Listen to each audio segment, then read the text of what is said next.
Now, the next step is to withdraw from the World Trade Organization and the WHO, according to Pyotr Tolstoy, the Vice Speaker of the Russian Parliament. Ayan po, ganyan dramatic po ang mga nangyayari, and it will change our lives, it will change our world. And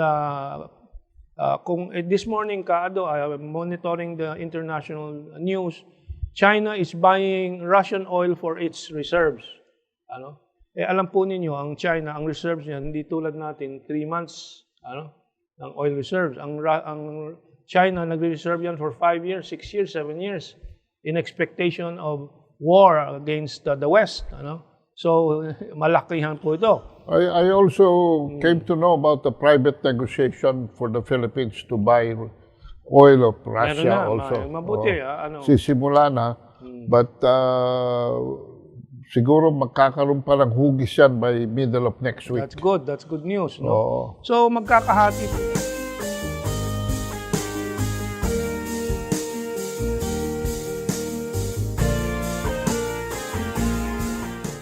Magandang araw po sa inyong lahat. Si Kamentong po and Kaado Paglinawan. Sa tabi ko po, si Madam Ana is excusing herself for today dahil sa mga urgent matters na kanyang hinahabol.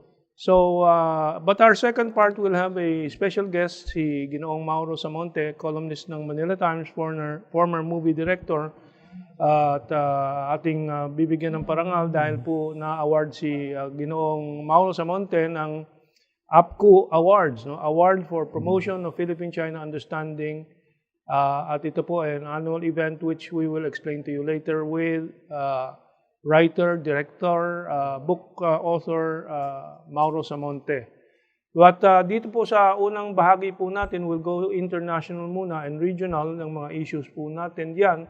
But of course, you have to stick around until the second part because meron po tayong raffle for the first time dito sa show natin ng mga aklat. Of course, ang ating inanunsyo last time is yung aklat ng 4 na ex-NPA, yung unmasking, the myth of the CPP-NPA in the Philippines. But we're also adding other books to this list of raffle items. Of course, Mauro Samonte's book, which he will discuss with us later on in our second part on BBM Flying High, about the Philippine domestic situation. Ang pamagat po dito ay nakakagulat. Yung iba siguro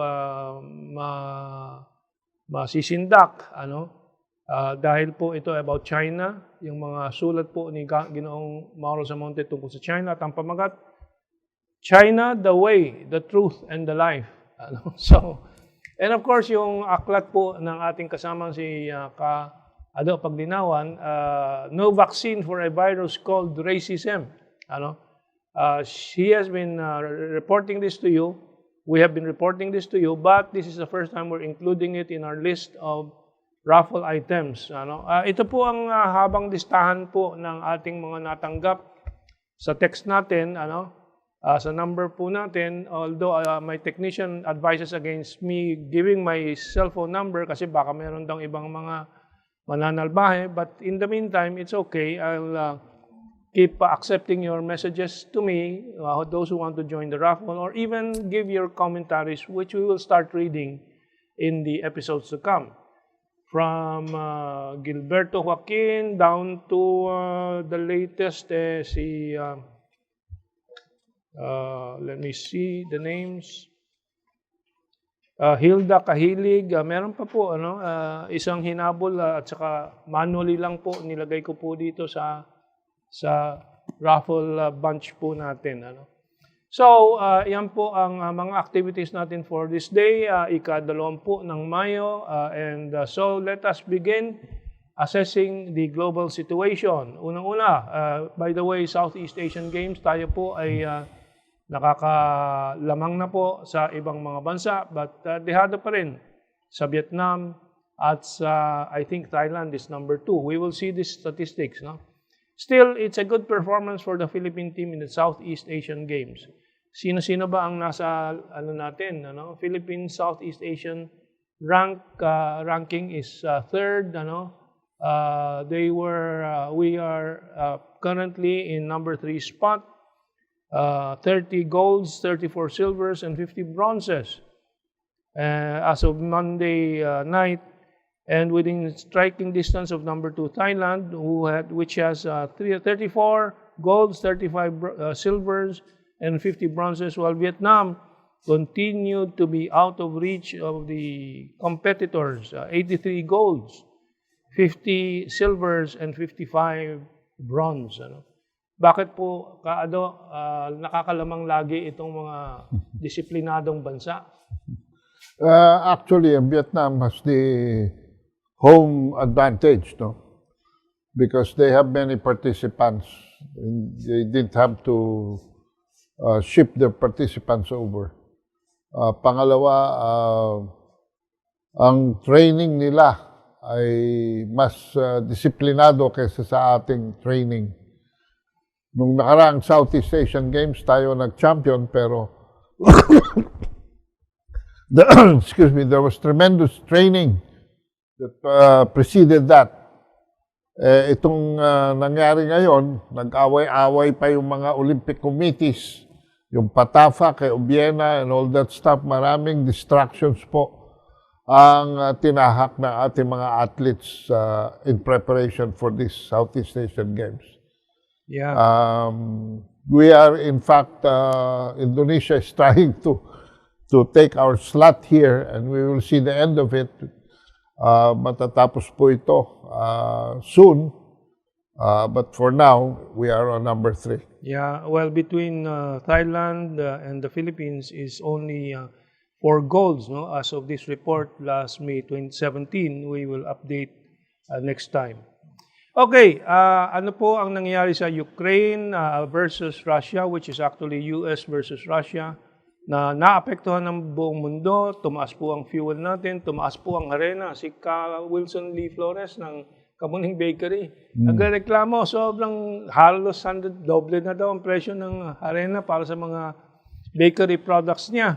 And it is feared, nangangamba po ang mundo na ang Africa ay dadanas ng starvation dahil dito sa sitwasyon na to. And of course, tayo naman, hindi lang po yung ating mga tinapay, pero siyempre yung transportasyon po natin araw-araw, and everybody is affected. Okay, and but what is the latest development po? Ito po, Russian media, galing sa CGTN ito, China, no? The news. Russian media trumpets surrender as Ukraine ends Azovstal steel plant mission. Nag-surrender na po ang totoo po. Western media, basahin nyo, tawag po nila rescue, tawag nila evacuation, pero actually ito ay inareglo ng mga sundalo mismo doon sa Azovstal, na last bastion sa Mariupol sa eastern Ukraine, na kinoconsolidate na po ng Russia, para kontrolin po ito na wala na pong makakagalaw sa kanila. And yan po, nagsimula na po. As of this morning, ang aking monitoring po, higit na 1,700 nag-surrender na po, at baka merong ganyang bilang pa rin ang nakatago doon sa mga tunnel sa ilalim ng 11 kilometers, some say 11 kilometers square area nitong massive steel manufacturing plant ng Ukraine. Built during the Soviet times, And so hundreds of, but even the American press is already admitting this, hundreds of Ukrainian soldiers, yung tawag nila, evacuated from steel plant to Russian-held territory. Kung hindi ba surrender yan, pwede bang dalhin sa Russian-held territory? So that's very clear. But there is more that is happening that will make us wonder how the world will be next year, in the next few months, lalo-lalo next year and the year after. Kasi po, tulad nitong ulat na to, Russia moves to withdraw from WTO, World Trade Organization, and World Health Organization. So this is really dramatic and very basic, very fundamental change. Russia withdrew from the Council of Europe, itong mga nakaraang linggo. Now, the next step is to withdraw from the World Trade Organization and the WHO, according to Piotr Tolstoy, the Vice Speaker of the Russian Parliament. Ayan po, ganyan dramatic po ang mga nangyayari, and it will change our lives, it will change our world. And this morning, Kaado, I am monitoring the international news. China is buying Russian oil for its reserves. Alam po ninyo, ang China, ang reserves niya, hindi tulad natin, 3 months ng oil reserves. Ang China, nagre-reserve yan for 5 years, 6 years, 7 years in expectation of war against the West. So, malakihan po ito. I also came to know about the private negotiation for the Philippines to buy oil of Russia also. Mabuti. Sisimula na. But siguro magkakaroon pa ng hugis yan by middle of next week. That's good. That's good news. No? So, magkakahati po talaga ang mundo. And, at saka wala naman talagang pakinabang sa WTO. WHO meron pa kahit kakapurit. At saka yung Council of Europe, alam naman natin na dahil dito sa gulong nangyari, ang Russia ngayon is veering towards the east at paalis na po sa mga makalurang mga bansa na hindi naman sumusuporta sa kanya. For instance, ang Russian supply ng gas to Finland at yung power supply ng Finland ay pinutol na po ng Russia. At ang bagong development ay magkakaroon ng blocking itong pagpasok ng Finland and Sweden sa NATO dahil nag-o-object po ang Turkey sa pamamagitan ng leadership ni Erdogan. Ayan po ang pero may mga bad news Like itong Sri Lanka have run out of gas. Yun yung sinasabi mo na yung mga maliliit na bansa hanggang sa Africa yan baka sila Ngayon, pag bumagsak yung mga bansang yan, then mapapatunayan naman natin kung sino talaga. Kung Russia, China o US ang magkakaroon ng diferensya sa pagbabangon ng mundo, baliwala sa kanila. Nagbukas pa sila ng embassy uli sa Kiev, ang US. Ewan ko kung anong magandang idudulot nila sa problema ng Ukraine. Ang kailangan sa Ukraine ay pag-usapan na ang kapayapaan at bumangon na Ukraine at itong measured action.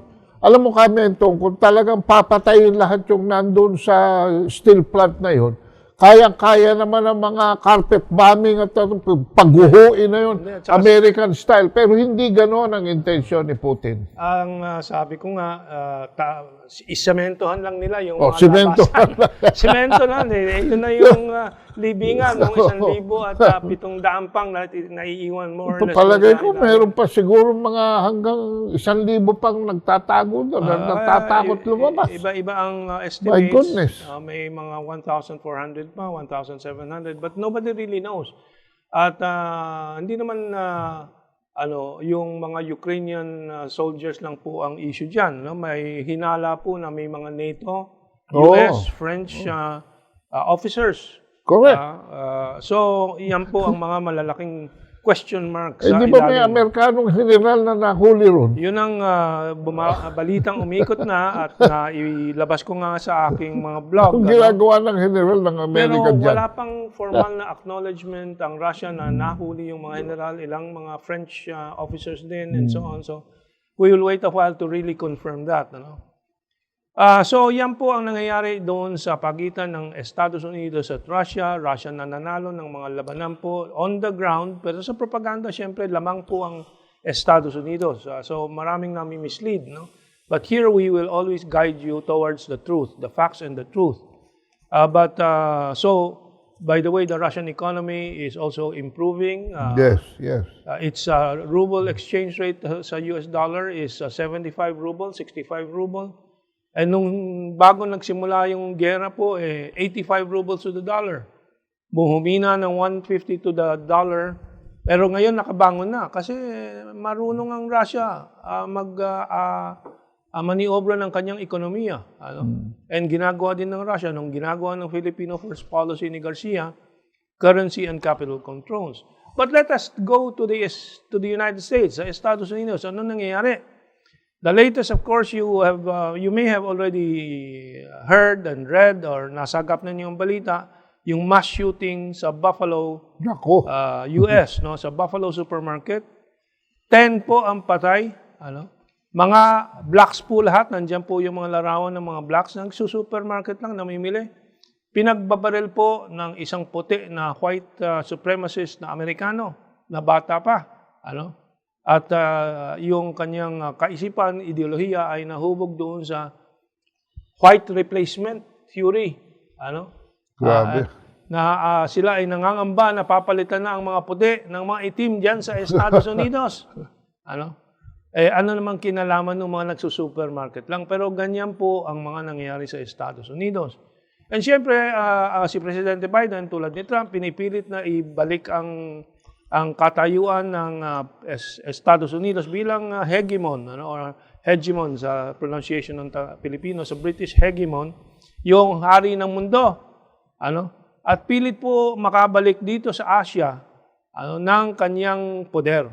Ano? Di ba po dyan sa mga freedom of navigation, mga aircraft carriers na tumatawid sa Taiwan Straits, sa Luzon Straits, at nagpapakita ng gilas, ano, na hindi na masyadong pinapansin po ng rehiyon natin. Kasi wala namang may gusto ng away, ng tensyon, kundi pagpapayaman ng mga bansa ang gusto natin dito. Kapayapaan lang po ang pwedeng paraan tungo diyan sa mga prosperity na tinatawag natin. Pero si Biden nag-imbita ng ASEAN leaders. Hindi sumipot ang Pilipinas except yung si Teddy Boy Locsin. Punta sa Washington, D.C. Siyempre, respeto na lang, ano, politeness, ano, anong politeness sa Tagalog? Galang lang. Galang na lang. Paggalang. Ano, dumalo lang mga Asian countries. Pero ang pakay po ni Biden dyan, na makuha ang suporta ng ASEAN sa pagkokondena sa Russia doon sa Ukraine.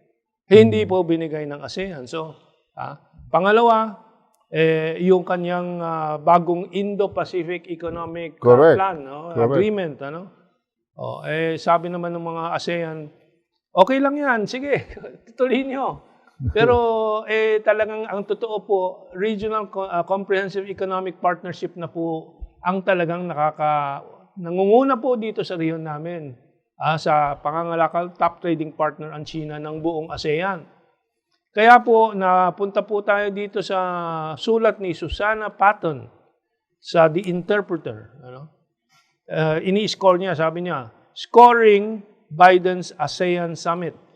Ano sabi kami? Sabi niya, good for ties with Southeast Asia, but a so-so agenda suggests U.S. influence in the region will continue to decline. Tutuloy-tuloy po ang pagbagsak po ng impluensya ng Estados Unidos.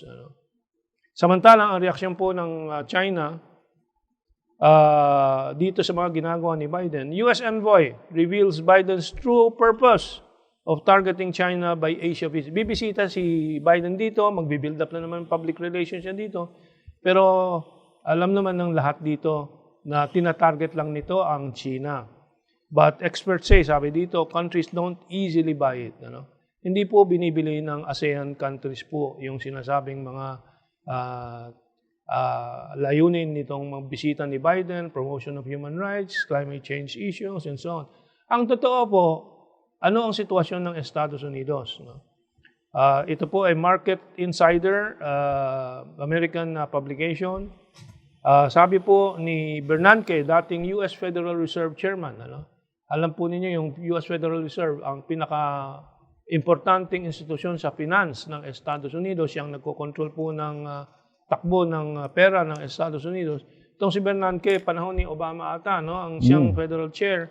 And sabi niya ngayon, ayon sa report nitong Markets Insider, the Federal Reserve made a mistake and started fighting inflation too late. Ano? Chairman Ben Bernanke says, no? Inflation remains too high and growth is already expected to slow. The former chair of the Federal Reserve said, adding that the scenario meets the criteria for a stagflation. Anong stagflation?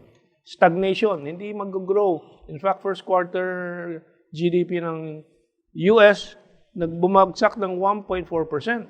Samantalang ang China, tumaas ng 4.8%, if I'm not mistaken, 4.6, 4.8. 4.8%. Ano? So, yan po ang kabuuan ng ating mga impormasyon na mahalaga para sa kaalaman po ninyo. Ano? And by the way, you can text your comments dito sa mga diskusyon po natin doon sa number na binigay ko, 0917-846-3930. And lahat na nagpasok na po ng pangalan nila, every week, isasama po natin sa raffle. Of course, last time we announced the raffle, we said the book that we will raffle out is the Unmasking. Nung tatlong, apat na former NPA, Unmasking, ina-unmask nila, hinubara nila ang katotohanan tungkol sa CBP-NPA.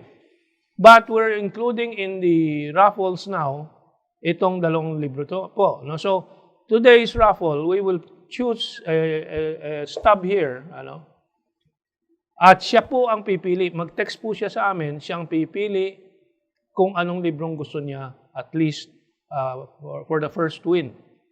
And then this will go on. Now, ito po ang latest doon sa ulat tungkol sa unmasking, yung aklat galing sa National Security Advisor, at galing kay AJ. AJ ang pangalan na tumutulong sa atin doon. Let me see. Okay, ito si AJ. Sabi niya, thank you so much, Sir Herman. We'll keep you posted. Sabi niya dito, good evening, Sir Herman. Apologies for the late revert. Your request for copies of the book has already been approved by the National Security Advisor Secretary Esperon and has been endorsed to the office of the Secretary Allen Kapuyan, Executive Director of the NTF LCAC, for onward action. So, alam naman po ninyong proseso sa gobyerno. Very laborious, but let's appreciate their effort. And they will give us, I think, a dozen book for this show. So, we will have a raffle every week, every session. So, you really have to keep tuned in. Okay, Kaado, we have 3 minutes left dito sa... Ang magandang senaryo dito ay ang Pilipinas ay nag-perform ng 8.3 nitong first quarter at we are hoping that as the predictions tayo sa ASEAN ang magtatap ng growth among the ASEAN countries for this year 2022. Ang prospects po nito ay sino ang ating aasahan ngayon maging sa ating mga susunod na pangangailangan. Tayo naman ay hindi nagmamalaki sa mga malalaking bansa, hindi rin tayo pumoporma, pero ang China po ang pinaka-reasonable at probable na makakatulong sa atin dahil ang China 4.8, almost 5%. Almost 5% kamentong. Samantalang ang Amerika, 1.4% pababa. So, dyan lamang makikita. Kaya, takita ninyo, miski ligawan pa ni Biden, itong mga heads of state na pumunta sa Washington DC, wala siyang nakuha. Wala siyang nakuhang simpatya tungkol sa Ukraine at wala siyang makukuhang suporta pa. Tama itong prediksyon nitong si Susana Patton, the decline of U.S. influence in the world will continue. Okay, so that's the international picture. Of course, we cannot go on without linking what are developing in our country. Nais ko lang sabihin sa international, and this was suggested to me by Kaado, that we have to be engaged in the international information war na nilulunsad, walang tigil po ginagawa ng Estados Unidos laban sa bagong administrasyon natin, si BBM, at yung tuloy-tuloy na paninira sa dating presidente po, Ferdinand Edralin Marcos Sr. So we really have to understand the global picture, at lalo na ating mga mamamayan na may mga kamag-anak sa Estados Unidos, wag po tayong magpadala dun sa American propaganda. Let us assert our information, our true history, at ipagpaliwanag sa kanila. And this is very vital for you to help us in doing. communicate with your relatives, communicate in Facebook to your friends, and kailangan hindi po madaig ang katotohanan nitong mga black propaganda na umiral simula po ng 10 years before EDSA 1, na kaya marami pong nadala doon sa propaganda ng EDSA 1 at napasalid yan sa mga na yan. So, Kaado, anything to add? We have 30 seconds left. Well, yun ang ating forward-looking vision. We share the direction of the incoming president. It's a very positive, it's a very uniting call for action. And right now, by the way, gusto ko i-mention kami ito, dahil lumabas doon sa newspapers na matamlay at may mga demonstration pang nag-abang sa kanya sa Melbourne. Hindi po totoo yun. Ang mga nakita namin na mga